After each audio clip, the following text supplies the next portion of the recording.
Well, imagine going to your pharmacy to pick up a prescription that you've had for years, but then you are told the store will not fill it because it could potentially be used for an abortion. That's an experience some women have already reported in states where abortions are now banned. Casey Decker with our Verified team asked pharmacists how that can even be legal. The consequences of the Supreme Court overturning Roe v. Wade and allowing states to ban abortion are broad and sometimes unexpected. For instance, several people have said their pharmacist refused to fill their prescription because the prescribed drug could in theory be used for a medication abortion. But is that even legal? Can pharmacists refuse to fill a prescription issued by a doctor? Let's verify. Our sources: Anna Legra-Dopp, the Senior Director of Clinical Guidelines for the American Society of Health System Pharmacists, Donald Miller, a professor of pharmacy practice at North Dakota State University, and various state laws governing pharmacy practice.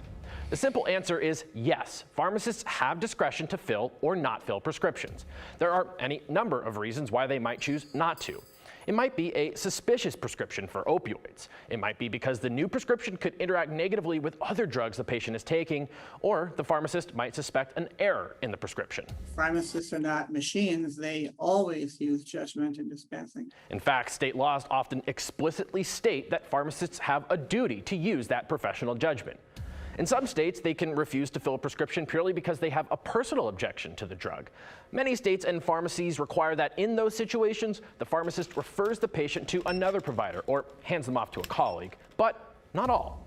So we can verify, yes, pharmacists can refuse to fill a prescription issued by a doctor.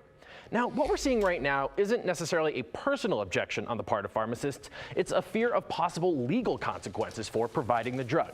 For instance, methotrexate is commonly used to treat a number of conditions, like rheumatoid arthritis, but in higher doses is sometimes used to treat ectopic pregnancy.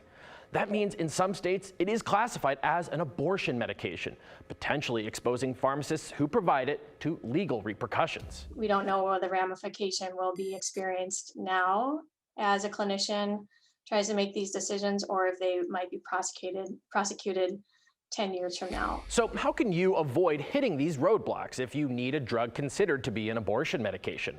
Experts say the best ways are to have your doctor write the reason for the prescription on their note to the pharmacy, and to build a relationship with your pharmacist so they already know who you are and what you're using the drug for. As long as there is a reasonable expectation that the prescription is legitimate, you should be fine. With your Verify, I'm Casey Decker.